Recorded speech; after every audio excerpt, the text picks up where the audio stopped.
Hello everyone, how you going and welcome back to Osha, the place that really just makes you wonder how anything gets built. You know, the amount of possible injuries that we see on this sub. You go, really, how is everything not just having a stop work? How do we not hear about more people with serious injuries on the news every day, left and right? And so yeah, I guess really we just get to see some of the luckiest people on earth. But looking at some of these things, who knows how long they'll be around. Starting off with no ladder needed. Oh, no worries mate, this isn't even Osha, this looks like a customer. But man, he's just clearing out that whole fridge. What is going on? Is he trying to do a, a taste test or something? He's getting every single energy drink flavor and he's going, oh yeah, this one's no good, this one's good. He's doing an entire review, comprehensive analysis of every single one. And so hey, I guess to reach the back of the top shelf, maybe you do need to stand on something like this. Never mind the fact that trolleys are kind of designed to roll away fairly easily. So if you did kind of just lean a little too hard into the door, you might just push it to one side. But at least he's left this singular Red Bull. It almost looks photoshopped in there, along with all these, all these big hands down here. I mean, thank God he hasn't taken the vitamin water. I don't know how many people would be able to survive without their daily dose of this vitamin water. And so really, he's just taking one for the team, he's getting rid of all the sugary drinks so no one else can have one, and leaving every other customer with all the healthy stuff. Really, this guy isn't an Osha. He is just a team player that has thought about every maneuver, he's trying to reduce obesity rates and trying to reduce caffeine addiction, and he's just taking one for the team. He's just going to take it all for himself. But no, really, I do wonder why he's on top of the trolley trying to reach the back shelf, they do fall to the front, so I don't know what's going on here. And like I said, I can only assume it's a customer because it's just a full random trolley. It's not coming in boxes and they're stacking it away. So I don't know, is it Osha or is it just idiots in the wild? Yes, this is live. I almost stuck my thumb in it. Holy moly, that is a hell of a socket to just get your thumb in. Look at that thing. Oh my goodness, there's nothing left of that faceplate. I actually always really love the look of an open kind of plate, if you've ever seen it. It really just lets you see how you can feel the resistance of putting the plug in between these two little pieces of copper here. But man, that is so crazy. I cannot imagine it passes any kind of workplace safety, any kind of those kind of protocols. I mean, hey, maybe your workplace just says, oh, just make sure if you're going to touch it, you also touch the earth. So it just blows off 2 fingers instead of, going through your entire body. And I love how it looks as though it's in a pretty serious kind of mechanical workshop, whatever these are, being bandsaws, lathes, whatever they might be. I would think that if it's hanging down for the ceiling, it's only going to be a 10-amp plug, for drills or any kind of little hand tools, not big 3-phase machines, but hey. So yeah, I wonder if you're a new employee there and you just didn't know about it. Obviously, I feel as though someone would have known about it and it just hasn't been reported, or maybe you've worked there for ages and it's kind of a recent thing. That's what I can hope. Even though it's extremely dangerous that they have this kind of thing just lying out, hopefully it's only been out for a little while and it's just recently smashed. I have no idea how you go about even smashing that, but yeah, hopefully it's only been a really short amount of time and it hasn't been like that for 15 years that everyone in the west of the shop just goes, oh yeah, just be careful when you plug that one in, it might zap you if you get too close. Anyone up for Jenga? I mean, I guess it's not the best practice, but it's not going to go anywhere. It's only 4 high and it's only toilet rolls. What are they going to do? Imagine getting these rolls down the bottom and wondering why they're suddenly half the width as they usually are, because they've been squished by 3 entire pallets on top of them, just wearing down on them for however long, just squishing them down lower and lower and lower and lower. It'd be really weird to be putting this on with a fork because you'd kind of just take the weight off, but then it would just continue to sink down and you wouldn't know when to kind of actually pull out. I mean, overall, is it bad? Yeah, but in the scheme of this sub, is it bad? I don't know. I feel as though there are plenty worse things in this sub, and this is kind of just like oh, you maybe shouldn't do that, compared to just like the last one, a completely open, I guess it was US, so 110-volt plug, just ready for your thumb to just get blown off. Unless you suddenly open the doors, you get a massive gust of wind, or someone accidentally knocks it with a forklift or something. If it's staying up, I don't see it falling over. Where with the last couple, it would just be so easy. You can see it almost in the moment just happening, just accidental slips. So I don't know, I'd definitely take this one over the other two, but yeah, certainly don't just try and play Jenga with it. Don't do what every kind of evil person does, including myself, that just kind of starts by putting out the bottom pieces, making it unstable as possible. Even though, like I said, it's only toilet paper, I don't think you want to be playing Jenga with something that high, and I guess in the scheme of things, that heavy. Longest ladder in the world, Edinburgh, Scotland. Whoa, that's just an impressive thing. That doesn't look as though it's joined or anything. That looks as though it's actually one ladder. Unless it comes in mini sections and it gets built, in, I don't know, 10 5-rung pieces and all the way up the side as though it's scaffolding or something, but that is incredible. And look, you can see that they come up here, or maybe up this one, and then they have to go up this one, and then they have to go up this one. It's as though they're climbing up a tower crane or something. I feel as though tower crane ladders are taller than this overall, but they're not just one singular ladder. However, I actually think the tallest kind of single ladder I've ever seen was that this guy just personally demolished this entire old brick kind of chimneys and whatnot. I'll see if I can find a photo, but he kind of just hand makes scaffolding and climbs up the side of these massive chimneys from, I don't know, the Industrial Revolution and whatnot. And brick by brick just slowly hand demolishes these entire massive chimneys. It's pretty crazy. So yeah, I think that's actually the tallest ladder I've ever seen, and I haven't actually seen it on Osha before, so I'm surprised. But this ladder right here certainly gives it a run for its money, because man, that is not a small steeple, and that is definitely not a small ladder. After you climb up there with an entire harness and all the other tools and whatnot, you're going to be buggered, you know, all of this, rung after rung after rung, you go, oh no, how much further? But I don't know, it looks as though this one or this one here is a safety line, and if they've got a harness on, then they're climbing up with whatever safety system they're using. But you know, if you actually look at it though, it looks as though this or even this other line or this other line over here is kind of a cable or a rope and whatnot. And so if they're harnessing and they've got a safety device on it, you know, it's no different to being in any other kind of high structure. They're tethered off, and besides being in a boom lift or creating an entire scaffold around the whole thing, there's not too many other ways you could do it. So yeah, I guess if they are clipped in and whatnot, it's not really OSHA, you know, they're doing it in one way, and that's the only way they were able to do it. But if they're not, it's certainly a hell of an OSHA situation with a mighty ladder like that. Holy cow, how fast was he going, or how thin-walled is the metal post? Whoa, that's one way to put a column in the ground. You don't need to pick it up by the top or by some holes or anything. Yeah, just skewer it, no worries. That reminds me of a kid just trying to use chopsticks or something, you know, you don't have to use them normally when pins them together. No, you just stab the food. That's definitely the best way to pick them up. You know, you don't need the second time, that's just a waste of space. Just use one, skewer it in, no worries, up she comes. But yeah, the fact that it's just gone in so easily, I guess it is basically just a metal point. You know, it's not sharpened to a knife edge, but it's only 5 mil or something at the edge. And so it's certainly just going to puncture straight through anything if you're going fast enough, and then, well, like you said, I guess if the metal's thin enough as well. But they're also quite lucky, because this looks as though it could be an electrical panel, you know, whether it's for lighting or whatnot. And so imagine if they're just skewered mains of power or something, and suddenly the entire forklift is just energized, you know, that'd be crazy. And so really, even though it's not good, I can see how it happens, because you've got these entire pillars here for the front of the fork where you have to actually pick it up. And some forklifts have such limited visibility out the front, so if you were kind of new to the space or whatnot, and you were just trying to drive it along and not fully paying attention because it doesn't look like there's much around, you might completely miss it, you know, because this pole might perfectly line up with this right here, and you know, it kind of looks as though it did, and so yeah, I guess you would miss it in that regard. So yeah, it's definitely an unsafe situation, but I can certainly see how it happens at least. And man, would it be such a frightening thing to be driving along and to suddenly hear as the tires just smash through the metal post and you get the jolt of your life. Or maybe you wouldn't, you know, it looks as though it went through really easy, so maybe you wouldn't even feel a thing. But either way, obviously they stopped at some point when they heard the creaking and they went, oh, that's not good. Please, can I just keep my job? I see that everybody followed the safety rules on last night's shift. Nah. This is like ratting the people out, you know, you'd be able to trace everyone's boot back and go, ooh, who had this print? Who had this print? The mud has just stopped so many people in. It almost looks as though over here someone's trying to wipe out the footprint of their mud and whatnot. But yeah, I wonder why everyone thought they had to stand on it, you know, whatever is up the top here, you know, oh, I just can't reach it. Oh, the ladder's all the way over there. No worries, you just stand on the box. She'll be right, she's sturdy enough. And there's a serious amount of footprints on it, whether it was just one person or multiple people, you know, but either way, there's been multiple steps taken all over this thing. But I mean, but hey, I don't actually see 2 feet, you know, standing parallel to each other. So maybe the person just said, well, I'm not doing that. You know, I had 1 foot over here and 1 foot over here, you know, that's not doing what the image says. So I see no problem then, officer. And really, that just sums up to why we have so many rules all over the place, you know, don't do this, don't do this. Everything just has to be perfectly spelled out for everyone, you know, don't do this thing or this thing or this thing. I don't even think about doing this thing when, you know, just one blanket statement would surely do in normal situations. And I guess that's probably why they had to put the sticker up there in the first place, because they were finding people standing on, they went, no, we can't have people standing on an electrical box, get off it and don't come back, and we have to put a sticker, and then no one still follows the rules. So yeah, really, I'm just wondering if the person or people that stood on the box got away with it, or if they do it every night and everyone's like, oh, those guys are standing on the box again, but they've been told off and they're told off and no one's doing anything about it. Guess something got stuck in the wood chipper.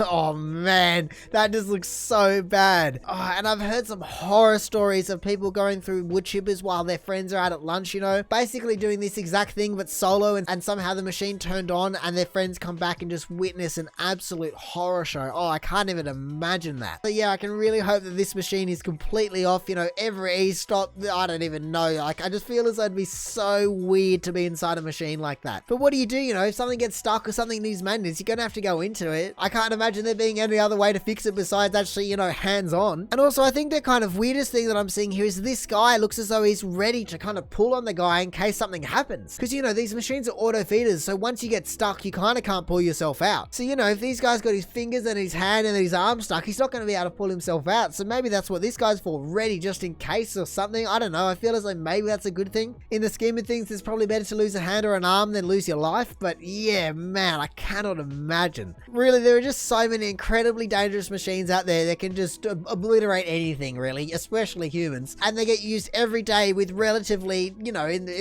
for what it is, just no major accidents. So, you know, obviously people are doing some things right, but man, that just makes me, it just puts goosebumps on your skin seeing someone inside a wood chipper. There's a piece of paper stuck. I'll have it soon, don't worry. Oh, this is just like the last one. Why have we had 2 in a row? The last one was a wood chipper. This is a cardboard compactor. Oh man, I don't even know which way's worse. I don't know how much cardboard can compress, and so maybe if it did compress, you'd be able to compress into the cardboard and you'd just be in a lot of pain, but it wouldn't actually, you know, end you. Compared to a wood chipper, which is just a completely different story, you know, you are not making out of that thing. Again, it's just so bad to see. Why is someone in there and what is at the back? I mean, at least I've got a sign saying do not operate if under of 18. So, you know, they're thinking of safety at least. You don't need a license to operate the machine or anything, but at least you can, you know, be over 18 and be an adult and be dumb about it. But really, it's just another perfect case of another machine. Like I was just saying, that it's just completely dangerous and is used every single day. You know, how many boxes a day does this thing compact and nothing happens? Same as garbage trucks or excavators or cranes or any of the, you know, just hydraulics are just scary. So yeah, I don't know why this guy feels as though he needs to get in there. Surely you can kind of just pull that cardboard bundle out of the way and then get to it, but unless it's stuck or something, I don't know. Either way, again, it's just kind of goosebumps, you know, just the idea of something like that failing all of a sudden, and what are you going to do about it? Absolutely nothing. Gravity and stretch wrap should do it. All right. Now, okay, this is certainly not recommended in any way, right? You've got an entire 2 pallets of cinder blocks on the back of, I guess maybe the car would be rated for it. That'd be a lot of weight for a car, kind of. I guess it's more of a truck. Anyway, whatever you want to do. But it's not even strapped down to the truck, let alone held together. You know, I feel as though strapping it down so it can't wobble all over the place might be a first step in doing it. Because if you don't know, you might be surprised about how much heavy stuff gets transported every day using just cling wrap and whatnot. You know, just the big stuff you walk around.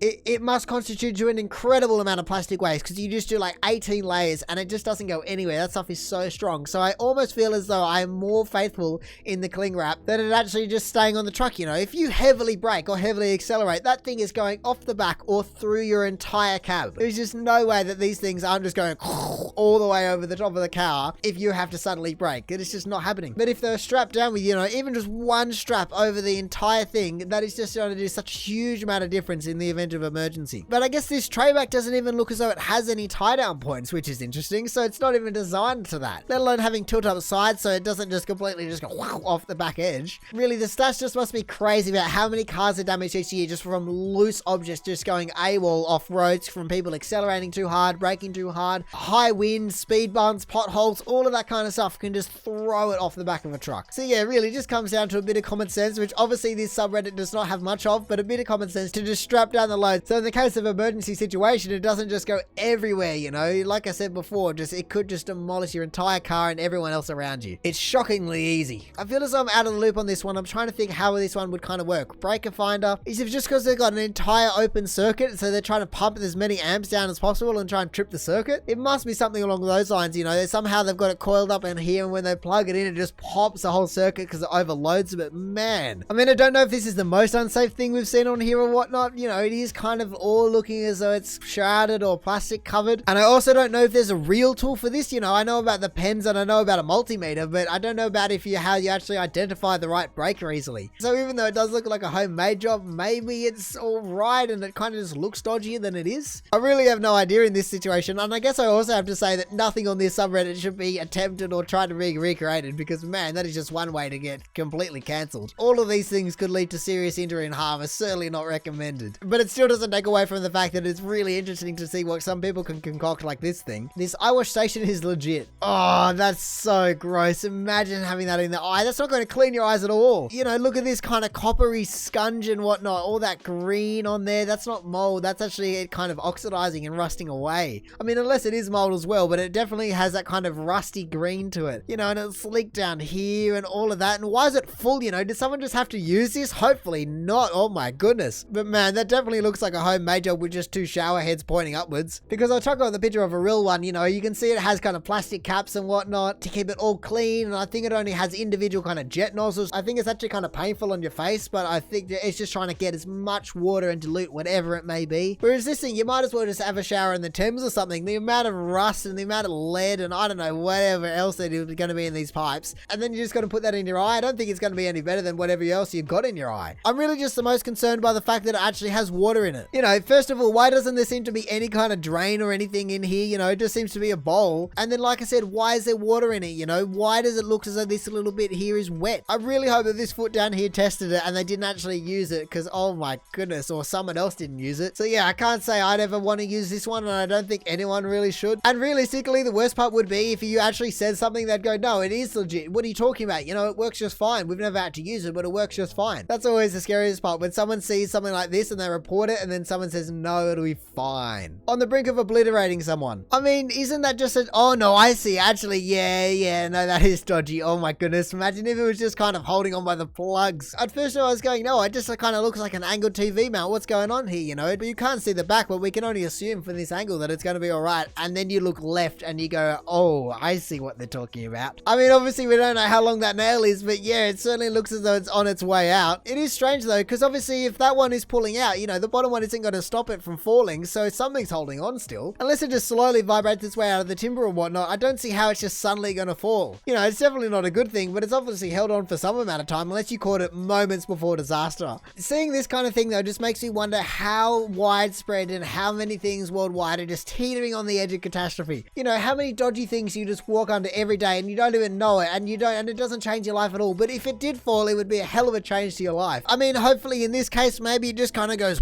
and swings down and that second bolt holds in or something. Who knows? Hopefully it can be over the counter, so if it does fall, it doesn't actually take off anyone's head. It just kind of falls onto the counter and whatnot. But yeah, this is certainly the kind of thing that needs to be reported and fixed, because it's going to eventually go, you know. It needs 2 bolts. It's certainly spec for 2 bolts. And so when it only has 1, it certainly looks really dodgy, because I guess it is really dodgy. No, I do not need to secure the load. I will unload it soon. Whoa, that is so much timber. Holy moly. But this just perfectly harps back to the cinder block guy. And when I was thinking about the cinder block guy, I was actually thinking about the other guy that we saw a couple of weeks ago with the truck that had the, I don't know what there was, I think it was Rio, that had completely come through the cab. But look at this one little lone piece of wood that just managed to go the extra little mile compared to all of his brethren. But that is so much timber that you are carrying, and it's not secured at all. Surely it's secured. There's no way it's not secured. You know, I'm not talking about the little tension straps. I'm talking about actually strapped down, because, you know, if you went around any kind of corner, it's just going to fall off immediately. There's no way that it wasn't secured. It obviously wasn't secured enough, but I just don't see how it wasn't secured at all. So yeah, I guess we're just seeing idiots in trucks, idiots in cars, Osha just all mixed into one in this situation, because yeah, like I said last time, and like I said with the cinder block guy, you know, this kind of stuff can happen so often. It just kind of gets a run up and smashes through. If you have 12 tons of timber traveling at 100k an hour and suddenly the prime mover comes to a dead stop, that timber is not just going to come to a dead stop straight after you. There is just so much energy in that object, so no wonder it just completely punches through the entire cab. It would certainly give the driver a hell of a fright, and the 2 kind of trucks that we've seen have been so lucky that they haven't come off worse. Hot steel rolling mill in India. Oh my goodness, that is a danger noodle if I've ever seen one. What? Who's filming this? Wow, no gloves. I guess he's got long pants and long sleeves on, so he's got that kind of PPE ticked. I don't know what they'd be wearing if they were doing this in Australia. I don't imagine they'd be kind of hand doing this in Australia. But man, just the fact that it's this molten slinky that's just whipping around your ankles. Look at that. He's just kind of wearing leather shoes, no glasses, no hearing protection, no gloves, no shoes, no anything like that. This guy's dressed as though he's got hot steel rolling at 5 and a hot dinner date at 6, you know. He's just got the long pants, you know, he's all tidy, he's well dressed, and no worries, I'll just go straight from work, straight to dinner. But man, just the fact that he kind of just picked a corner behind whatever these 2 things here are, and he just steps behind them so it doesn't come and just slice his ankles off. Because I wonder how much damage it would do, you know. Obviously you're going to get major burns if it touches you, but I wonder if it would kind of just be able to cut you in half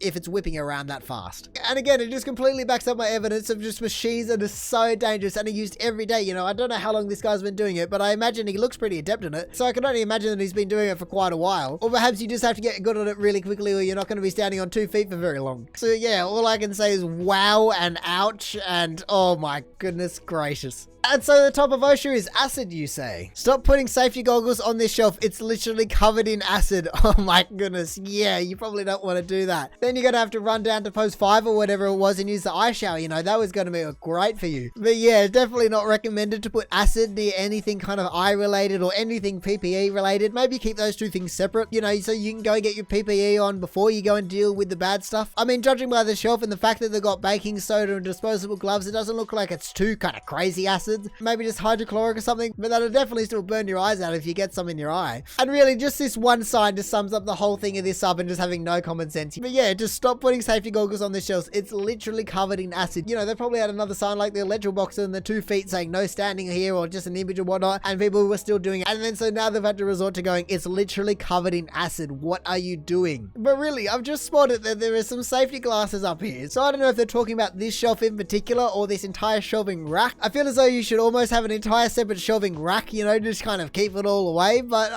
maybe I guess if it's separated a little bit better than being on top of itself. So yeah, I wonder how many safety goggles, and hopefully there was no incidents that made this sign have to go up, but how many possible times where there could have been incidents before this sign was put up, because I can only imagine this sign was put up for a very particular reason of people not following what kind of, as we said, common sense. But anyway, that is going to do it for Osha. Thank you for watching. If you did enjoy the video, please do the YouTube button and look at things down below. Other than that, if you're interested in checking out some of the other videos I've been making, there should be a link up the top now to take you to another one, or maybe you just want to consider subscribing so you don't miss another one in the future. But all in all, have a good one and see ya.